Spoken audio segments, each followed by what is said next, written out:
មានសួរបងប្អូនអរគ្នាស្វាគមន៍មកកាន់វីដេអូថ្មីជាមួយរថយន្ត Isuzu New X ឆ្នាំ2026បាទអញ្ចឹងបងប្អូនបានឃើញហើយអញ្ចឹង Isuzu នៅតែរក្សារូបរាងគឺអូអំណាចមែនតើហើយអូស្ថិតក្នុងផ្ទះវិឡាធំបែបនេះមើលទៅសមខ្លាំងមែនតើបងអញ្ចឹងនេះផ្ទាល់ខ្ញុំនឹងនិយាយពីចំណុចពិសេសរបស់រថយន្តនេះដោយសារតែឆ្នាំ2026នេះមានការអាប់ដេតធំមែនតើបាទដែលបងប្អូនមិនដែលទទួលបានបទពិសោធន៍ពីមុនពីរថយន្ត Isuzu New X ទេហើយបងប្អូនបានធ្លាប់ឃើញហើយការឆ្នាំ2025ខ្ញុំបានយករថយន្តនេះទៅតេស្តមួយគ្រួសារខ្ញុំនៅខាងផ្លូវរៀង off road ដែរគឺរថយន្តនេះបើកបរបានគ្រប់កលៈទេសៈផ្លូវនៅចាំទេឆ្នាំមុនចាំតាបាទគឺយើងទៅរឿងហ្នឹងគឺបងប្អូនដឹងហើយថាខ្លាំងតែមានចំណុចពិសេសមួយដែលពិតជាងាយស្រួលសម្រាប់គាត់ជាមនុស្សស្រីដែលអាចថាយករថយន្តនេះមកបើកបរក្នុងក្រុងគឺផាសុខភាពមែនតើដោយសារតែរថយន្តជំនាន់ថ្មីនេះបំពាក់ដោយចង្កូតអេឡិចត្រូនិកបាទទុនស្រួលបើកបរមែនតើអញ្ចឹងខ្ញុំចង់ឲ្យគ្រួសារខ្ញុំចែកម្លែងបន្តិចថាតើបទពិសោធន៍គាត់បានបើករថយន្តហ្នឹងតេស្តមិញនៅពេលដែលមានចង្កូតភ្លើងអញ្ចឹងគាត់មានអារម្មណ៍មិនដែរតោះអាចចែកម្លែងតិចសម្រាប់ចំណារអារម្មណ៍របស់ខ្ញុំគឺដំបូងគឺខ្ញុំឃើញរូបរាងឡានហ្នឹងខ្ញុំគិតថាអូយឡាននេះអំណាចខ្លាំងដល់ពេលឃើញរូបរាងធំអញ្ចឹងតិចចង្កូតវាតឹងទៅដល់ពេលការប៉ັດខ្ញុំឡើងបើកទៅគឺអត់តឹងទេចង្កូតគឺធូរស្រួលមែនតើដោយសារតែចង្កូតគេគឺគេបំពាក់ដោយចង្កូតភ្លើងហ្នឹងហើយអញ្ចឹងទៅគឺយើងពវល់គឺតុនស្រួលខ្លាំងមែនតើខ្ញុំអាចបួងដោយដៃមួយក៏បានដែរអាចទស្សនាវីដេអូបងប្អូនគឺគាត់បួងតែដៃមួយគឺងាយស្រួលបើមែនតើហ្មងអញ្ចឹងអ៊ីស៊ូជំនាន់ថ្មីនេះគឺពិតជាស័ក្តិសមមែនតើសម្រាប់បងប្អូនដែលថាគាត់មានគ្រួសារធំខ្ញុំធ្លាប់យករថយន្តនេះជិះទៅកំពង់សោមមកគ្រួសារធំហ្មងទៅនាំប៉ាម៉ាក់អីទៅលេងនេះគ្នាលំបាក់7ទៅ8នាក់បាទមានកូនតូចហងហើយសំខាន់ខាងក្រោយដាក់វ៉ាលីគេមកយកបានទេទៅកំពង់សោមចាំយើងទៅប្រហែលខែមុនណាអញ្ចឹងមានរថយន្តនេះមួយគឺស័ក្តិសមមែនតើសម្រាប់ប្រើលក្ខណៈគ្រួសារភាពធន់សំចៃ Isuzu New X នេះផ្ដល់ជូនបងប្អូនហ្មងជាពិសេសរៀងដ៏អំណាចហ្មងអត់មានច្រឡំមួយណាគេហើយស្អាតមែនទែនទាំងចង្គៀងទាំងអីណាបាទប៉ុន្តែឆ្នាំនេះមុខងារដែលបំពាក់មកមិនត្រឹមតែចង្កូតភ្លើងទុនស្រួលបើកទេនឹងមានអបសិនសុវត្ថិភាពជាច្រើនទៀតដែលបំពាក់នៅក្នុងរថយន្តនេះតាក់ទងនឹងការចាប់កន្លងផ្លូវនេះប៉ុន្តែមកទស្សនាលម្អិតតិចទៀតនឹងបង្ហាញបងប្អូននៅពេលដែលខ្ញុំបើកបរសាកល្បងឥឡូវបងប្អូនមកទស្សនាថាតើរថយន្ត Isuzu New X នេះមានចំណុចពិសេសអ្វីខ្លះហើយមកឆ្នាំនេះបំពាក់ដោយម៉ាស៊ីនបែបម៉េចខ្លះហើយតម្លៃប៉ុន្មានដែរពិសេសយ៉ាងណាតោះមកតាមដានវីដេអូជាមួយខ្ញុំទាំងអស់គ្នា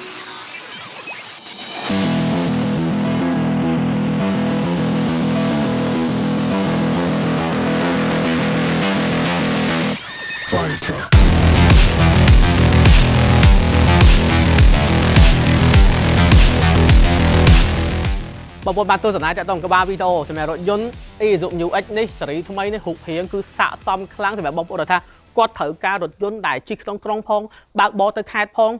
ងសម្រាប់គ្រួសារធំគឺពិសេសខ្លាំងមែនទែនជាមួយ brand ជប៉ុនដែលបងប្អូនប្រើដោយទំនុកចិត្តមកបាទមានការតេស្តបុកប៉ះ Asian Cap ផ្កាយ5បាទអញ្ចឹងវាសុវត្ថិភាពសម្រាប់យើងជាម្ចាស់រថយន្តបាទហើយមើលរូបរាងបងប្អូនបាទរូបរាង Isuzu New X នេះជាមួយផ្ទះវិឡាធំមែនទែននៅបរិយាពេញហួតនេះគឺស្រស់ស្អាតខ្លាំងមែនទែនហ្មងសមហ្មងបងប្អូនជិះមួយនៅក្នុងក្រុងឬទៅខេត្តអញ្ចឹងណាអូខេឥឡូវយើងចូលមកចំណុចពិសេសរបស់រថយន្តនេះអញ្ចឹងសម្រាប់រថយន្ត Isuzu New X ជំនាន់ថ្មីនេះមានម៉ាស៊ីន2ជម្រើសជូនបងប្អូនម៉ាស៊ីន 1.9 ក៏ដូចជាម៉ាស៊ីន 3.0 បាទអញ្ចឹងសម្រាប់រថយន្តដែលខ្ញុំកំពុងបង្ហាញនេះជារថយន្ត Isuzu New X ដែលមានម៉ាស៊ីន 3.0 DDI Blue Power មាន Turbo Charger ហើយសំខាន់ណាស់ Horsepower បាន190 HP ជាមួយកម្លាំងរមាស់450 Newton m បាទអញ្ចឹងបើកបរបានគ្រប់កលៈទេសៈផ្លូវហើយកម្លាំងប៉ុណ្ណេះជន់ពេញជើងមែនតើបងបើយើងនិយាយពីការបើកបរកម្រិតស៊ីម៉ាស៊ុតនៅតែសរសើរអធិរាជម៉ាស៊ុតនេះហ្មងបាទម៉ាស៊ុតគាត់ស៊ីមហាតិចខ្ញុំជិះបើសិនជាខ្ញុំជន់ថ្ដងណាស៊ីខ្ទង់6លីត្រទេបងប្អូនជឿឡានធំប៉ុណ្ណឹងហើយពេលខ្ញុំទៅកំពង់សោមបងប្អូនខ្ញុំជិះគ្នាដូចជា8 9នាក់ទៅគេកំពង់សោមមួយយប់បាទដាក់វ៉ាលីនៅខាងក្រោយបានទៀតម៉ាស៊ីនចាក់3ជួរតែចាំមើលចូលទៅខាងក្នុងបង្ហាញជូនបងប្អូនថែមតិចទៀតអញ្ចឹងណាតែខ្ញុំជឿថាបងប្អូនភាគច្រើនអាចនឹងស្គាល់រថយន្តនេះច្រើនហើយបងប្អូនហើយបើយើងនិយាយពីការបើកបរកម្ពស់ខ្ពស់ពីដីបាទអញ្ចឹងការចូលទឹករថយន្តនេះបានដល់800មីលីម៉ែត្របាទជិត1ម៉ែត្របងប្អូនអញ្ចឹងទោះបីផ្លូវលិចមិនក៏ដោយ Isuzu New X នេះមិនបាច់ភ័យទេថាអូជិះដល់ម៉ាស៊ីនអីហ៊ានធានាជូនហ្មងកុំឃើញរថយន្តនេះធំគិតថាបបាបត់បងប្អូនចង្កូតអេឡិចត្រូនិកហើយការបត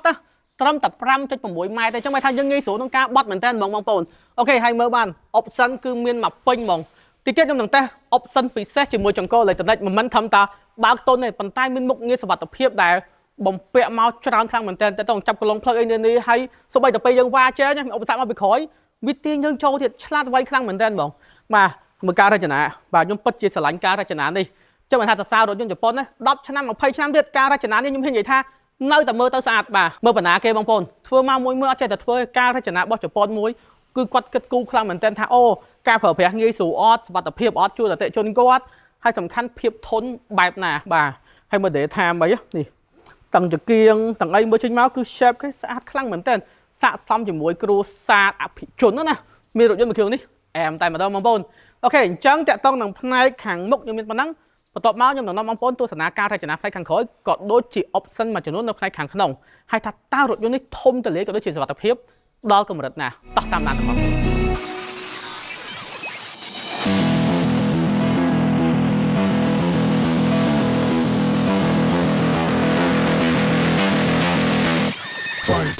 ឥឡូវចូលមកដល់ផ្នែកខាងក្រោយបងប្អូនអាចឃើញហើយ Isuzu Mu-X នេះគឺការរចនាចេញមកគឺ clean ស្អាតមែនទែនបាទជាពិសេសពេលយើងជន់ប្រាំង stop LED គេចេញមកច្បាស់តែម្ដងបាទហើយដល់ពេល stop គេនេះមិនមែនពណ៌រៀងថ្លាហ្មងណាគេធ្វើបែបមករៀងពណ៌រៀងកម្ៅអញ្ចឹងស្អាតមែនទែនបងការរចនាខាងក្រោយរបស់រថយន្ត Isuzu Mu-X នេះហើយបងប្អូនអាចឃើញហើយគឺបំពាក់ដោយបង់ពី 4WD អញ្ចឹងសម្រាប់ option នេះខ្ញុំដូចជាអត់ចាំបាច់បញ្យល់បងប្អូនច្រើនពីច្រើនបងប្អូនអាចដឹងហើយចង់ប្រើប៉ុងមួយក៏បានចង់ប្រើប៉ុង2ក៏បានបាទស្រាច់ចិត្តបងប្អូនជាពិសេសមាន option restaurant mode ដែលដូចជា AI អញ្ចឹងពេលយើងបើកវាដឹងថាកង់ណាដែលវាត្រូវប្រើកម្លាំងអញ្ចឹងណាហើយសម្រាប់ប្រព័ន្ធជើងកង់រថយន្ត Isuzu Mu-X នេះខាងមុខប្រើ slab អាជីវភ្លុះបងប្អូនហើយខាងក្រោយប្រើ filing suspension អញ្ចឹងជើងក្រោមសម្រាប់រថយន្ត Isuzu Mu-X នេះគឺជិះគឺទទួលបានអារម្មណ៍មួយគឺផាសុខភាពល្អបងប្អូនប៉ុន្តែគាត់ថាអារម្មណ៍នៃការបើកបរតើបងប្អូនមកក្រុមហ៊ុនគេបើកសាកផ្ទាល់អញ្ចឹងណាព្រោះរថយន្តគេមានសម្រាប់តេស្តតារាយដោយរថយន្តនេះអញ្ចឹងបងប្អូនជារថយន្តបងប្អូនសម្រាប់បើកបរសាកល្បងចង់តេស្តមកឆ្លាញ់សិនមុននឹងយើងជាវរថយន្តបាទអូខេហើយមិនត្រឹមតែមានអូខេការរចនាស្អាតទេ option សុវត្ថិភាពបាទបងប្អូនអាចមើលបាន sensor 6គ្រាប់ហើយជាពិសេសរថយន្តនេះយើងអាចឲ្យគូតអូតូបើកដោយខ្លួនឯងគ្រាន់តែយើងដើរចេះបាទដល់ពេលដែលយើងមានសោយើងដើរមកឈប់នេះប្រហែលជា2 3វិនាទីទៅយើងដើរថយក្រោយទៅគូតឡានខាងក្រោយវានឹងបើកដោយស្វ័យប្រវត្តិតែម្ដងបងប្អូនបាទអញ្ចឹងភាពឆ្លាតវៃមែនតើអូខេឥឡូវបងប្អូនបន្ទាប់ពីឃើញការរចនា option ទំនើបសុវត្ថិភាពហើយចង់ដឹងថាផ្នែកខាងក្នុងទៅពេលយើងបើកកៅអី3ជួរ space ដាក់អវ៉ាន់ច្រើនដូចខ្ញុំនិយាយអត់តោះមកតាមដានទាំងអស់គ្នាឥឡូវបងប្អូនមកមើលផ្នែកខាងក្លុបដាក់អវ៉ាន់បងប្អូនឃើញទេខ្ញុំបើកកៅអី3ជួរហើយណាវ៉ាលីនេះប្រភេទ carry on បងប្អូនឃើញទេបាទដាក់អញ្ចឹងបងប្អូនសម័យមើលដាក់2 3ក៏បានដែរហើយយើងដាក់អវ៉ាន់គៀននេះទៀតអញ្ចឹងដំណើរកំសាន្តគ្រួសារយើងដាក់វ៉ាលី2 3ទៅដើរលេងគឺអត់បញ្ហាទេបងប្អូនឥឡូវតែបងប្អូនមើលនេះខ្ញុំបិទចិត្តអត់បាទអូអានេះគាត់តែបងប្អូនទេបាទចង់មានន័យថាបើសិនជាមានការប៉ះមើលថាពេលយើងបិទទៅកូនក្មេងឬក៏ទៅអីក្លុបគេគឺឈប់តែស្វ័យប្រវត្តិហ្មងឥឡូវទៅក្រោមបាទឥឡូវមើលបានចិត្តអត់ឃើញទេចិត្តល្អមែនតើអញ្ចឹងខ្ញុំថាទំហំរថយន្ត Isuzu នេះជិះដឹងតែបងប្អូនពេញចិត្តហ្មងសម្រាប់គ្រួសារធំបាទទៅដើរលេងអីមិនបាច់ទៅឡានច្រើនទេបងប្អូនដាក់តែមួយឡានទៅប្រយទៅណាក៏ដល់បងប្អូនអូខេអញ្ចឹងចាក់តងនឹងផ្នែកខាងក្រោយនេះប៉ុណ្ណឹងបន្តបងប្អូនចូលមកទស្សនាផ្នែកខាងក្នុងជាមួយខ្ញុំទាំងអស់គ្នាថាមានចំណុចពិសេសក៏ដូចជាស្រស់ស្អាតយ៉ាងណាតោះ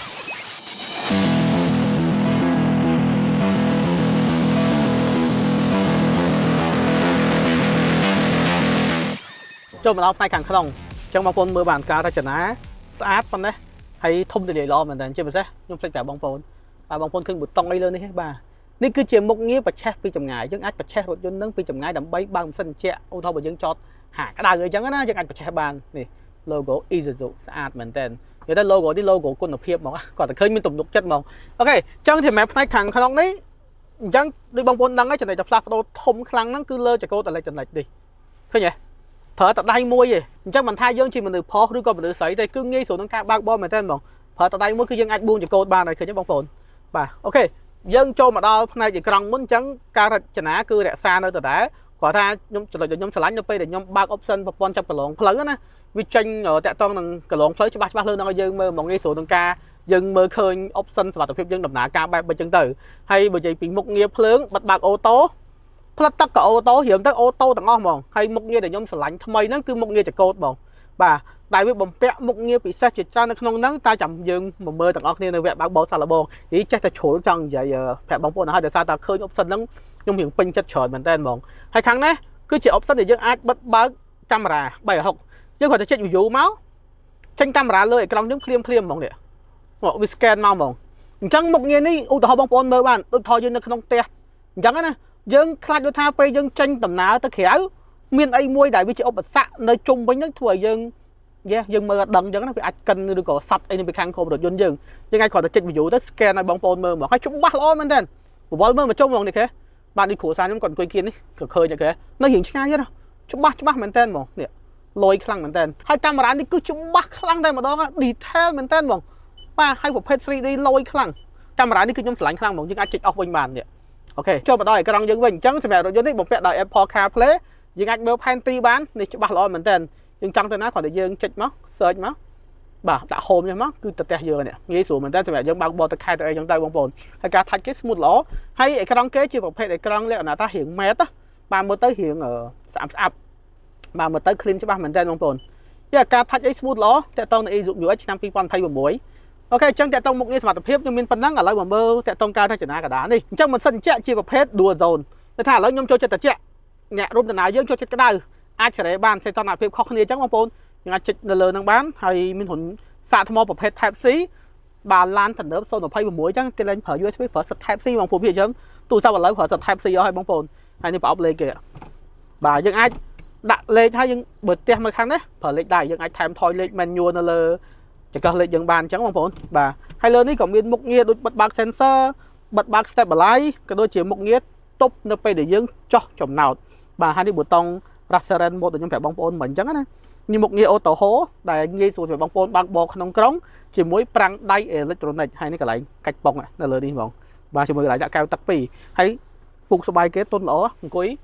អាចមើលបានផាសុខភាពល្អមែនតើបងប្អូនហើយការរចនានេះសូម្បីតែយើង selfie ក៏មើលទៅឃើញស្អាតដែរវា clean ពណ៌វា clean ស្អាតហ្មងបងប្អូនអូខេចឹងតាក់តងនឹងផ្នែកកៅអីជួរទី1ខ្ញុំមានប៉ុណ្ណឹងឥឡូវបងប្អូនមកទស្សនាទំហំកៅអីជួរទី2តមកបងប្អូនមើលកៅអីជួរទី3បន្តិចហើយបន្ទាប់មកបញ្យើងចុះមកមើលវគ្គបើកបរសាកល្បងតោះតាមណានទាំងអស់ចូលមកដល់កៅអីជួរទី2បងប្អូនអញ្ចឹងសម្រាប់ផ្នែកកៅអីជួរទី2ចំណុចដែលខ្ញុំចង់បង្ហាញបងប្អូនមុនគេអញ្ចឹងឧទាហរណ៍ដល់បងប្អូនអង្គុយនៅកណ្ដាលនេះដូចថាខាងក្រោយមានគ្នាអង្គុយដែរយើងចង់ឲ្យរៀងកលីខាងក្រោយយើងអាចខិតកៅអីប៉ុនខ្ញុំចេះបាទតែលេខរូបនៅតែសល់អញ្ចឹងណាហើយបើសិនបងប្អូនអង្គុយគ្នាតិចចង់ឲ្យអង្គុយរៀងស្រួលជាមួយខ្ញុំបែរបងប្អូនមើលនេះបាទយើងអាចកាច់នេះអូខេបងប្អូននេះបាទយើងអាចផ្អែកអូស្រួលខ្លួនមែនតើបងប្អូនបាទយើងអាចផ្អែកបានច្រើនមែនតើហ្មងហើយខិតមកលើវិញមកបាទអូខេបាទហើយនេះគឺកន្លែងយើងដាក់អវ៉ាន់បានដល់4គីឡូតដើរលេងច្បាស់ជាមានហើយដាក់នំដាក់ណែកអីលើនឹងអញ្ចឹងបងប្អូនបាទកន្លែងនេះគឺកន្លែងហ៊ុនសាកមាន Type C ទាំងពីរអញ្ចឹងដំណើរកំសាន្តយើងមិនភ័យថាអស់ថ្មទេដោតមកគឺសាកយកហ្មងអូខេបាទហើយមួយទៀតសម្រាប់រថយន្ត Isuzu UX នេះជារថយន្តដែលមានកៅអី3ជួរអញ្ចឹងដូចបងប្អូនដឹងហើយយើងអាចបិទបើកម៉ាស៊ីនជែកតាមប៊ូតុងនៅខាងមុខហើយយើងអាចសេរីម៉ាស៊ីនជែកខ្លួនឯងលើនេះក៏បានដែរនេះអូខ្យល់ខ្លាំងមែនតើ3ជួរហ្មងអញ្ចឹងមិនភ័យថាអ្នកក្រោយក្តៅបងប្អូនអាចសេរីនៅលើនឹងបានងាយស្រួលមែនតើហ្មងនេះក៏យើងបវល់ទៅអូខេបាទអញ្ចឹងសម្រាប់កៅអីជួរទី2បើនិយាយពីពុកស្បែកអង្គុយប៉ុណ្ណេះផាសុខភាពល្អមែនតើបងប្អូនហើយកន្លែងដាក់កែវទឹកខាងនេះក៏មានខាងនោះក៏មានបាទហើយមានកន្លែងដាក់ទូរស័ព្ទនានាឥឡូវមកមើលកៅអីជួរទី3របស់ខ្ញុំតិចថាអង្គុយបានអត់មានខ្ញុំខ្ទង់លបាក់1ម៉ែត្រ7ជាងដែរតោះមកតាមដានកៅអីជួរទី3ទាំងអស់គ្នា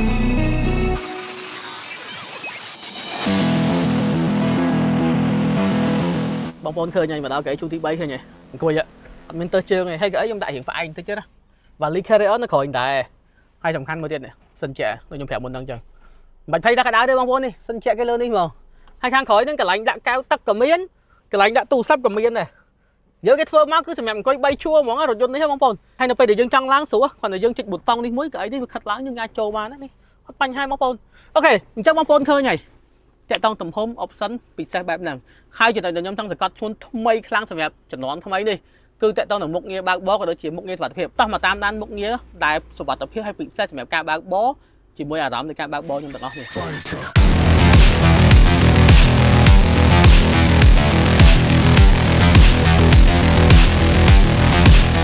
Isuzu ជំនាន់ថ្មី UX ឆ្នាំ2026នេះពិសេសខ្លាំងមែនតើមុខងារកាន់តែលើបចកតលេចទុនស្រួលហើយបន្ថែមមុខងារកាន់តែពិសេសហ្មងតែតើនៅមុខងារ EPS គឺមានមុខងារជាច្រើនដែលបន្ថែមឲ្យកាន់តែសុវត្ថិភាពមានអារម្មណ៍ថាដូចបងប្អូនមើលលើចកោតនេះបាទមានរូបចកោតហ្មងដូច Auto Pilot អញ្ចឹងបាទវាដំណើរការបែបម៉េចទី1វាមានមុខងារ LDP Lane Departure Prevention និង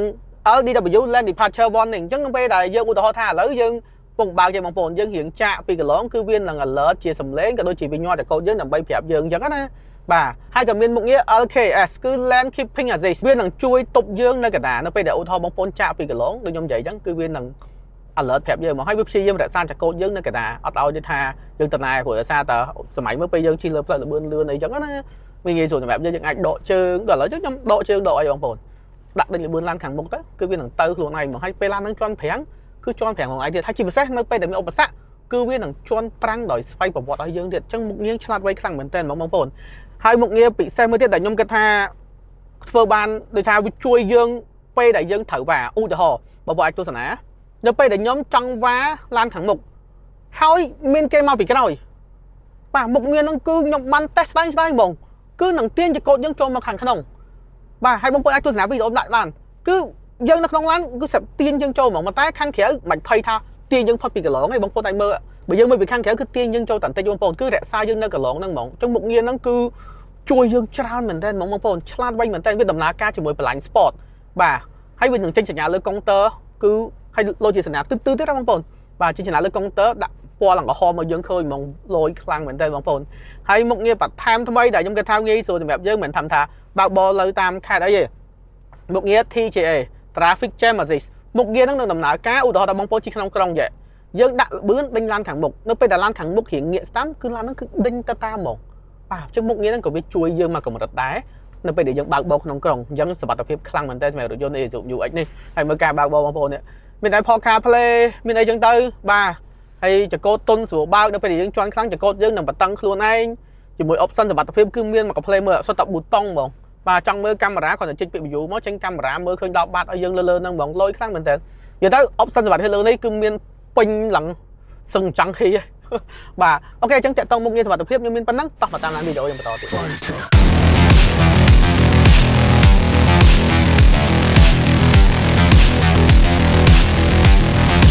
ok bông bồn chẳng cho mà đo vẹt trong video ấy chẳng bông bồn cho bạn chỉ tu sẵn ai tại tông video ngày nay cứ miền ca chào vào đóm tràn mà tên cho nó bị xe là bao được dân dụng như H Nam Pi quan mà pay của muối chơi xe tôi trong vậy chẳng cứ lơ một nghĩa chỉ có lại từ đây thay bằng cứ chiết tay mà đâu bông bồn bàn tay mình thần là phần lắng cái bông bồn nhưng trăng rồng lệch chật lệch mới tới đánh nhóm phèo bông bồn nó không video tại tông thằng dàn con á xem mẹ rồi dân dụng đi ha nhưng mà tới dàn con cứ sát khăng mình tên bông hay mới tới tan bóng bông bồn mà sát khăng mình tên hay bởi dân vậy pi cho nó bị xe thay mà bỏ được dân chụp pon mới đi ca lụa tranh cứ lọ mà ta nhóm blog po lụa được dân năng mà tắc á ba mình kia chập vào đóng xuôn non tràn mình ta cho bên đây tha ca lụa tranh cho vinh cứ ắt bạch bảo rắm thế cứ miền tây xa lọ tại sao chế chôn nhân cứ tục chặt lơ brand đi xé bay ba hay đời sao tại miền ca thì nếu plei ca pi krom hôn đi dụ nơi bị cam chia dân bay nam rư đập bên cái lỗ thiệt hay trong khỏi tẹt tông đang đầm lại được dân đi trắng trong bông phốt man đang ấy tha được dân đi miền pi chùm rơ mà sân buổi chuyện 4 cả đôi chiều mà sân bay chạy sồn chẳng xem mà sân mỗi trận 4 tờ lấy cái bài của mỗi mơn bằng bồn phèm mơn khé hai bà mà sân tẹt tông mà sân bay chuyện số đó nè cứ tờ lấy của mỗi mơn là chừng tại bọn mình phải thấy bóng bồn ai tẹt tông tập play ca rồi bọc rồi dụ cứ dụ thêm một địa bàn nằm bay xua bọn mình thấy rư có thưa ca bạc bó xạ là bòn mình phải cho bị tố trong một chuyện đấy dụ lấy xa khai quát mình tầm bấy bóng bồn tẹt tông đằng đây khu xạ ca sẽ bá cam thai tom quát miên tam mình đá khai tiền trong bất chính nghĩ số mẹ bóng bồn không ca chiều rồi vô đi vô tập pra cứ dân trong tôi sẽ bảo cam nó tam khát của bạn này ok chẳng video dân đo ti và cho váy trong bình nhom bát clip của sàn nhom vắn nét hay bữa sinh nhom cạn đây dân được pi vậy tới kho con thằng nát của sông khăn tay ở phay tàu vàng đài bà chân dân được pi sông ma cún sớm chuẩn bị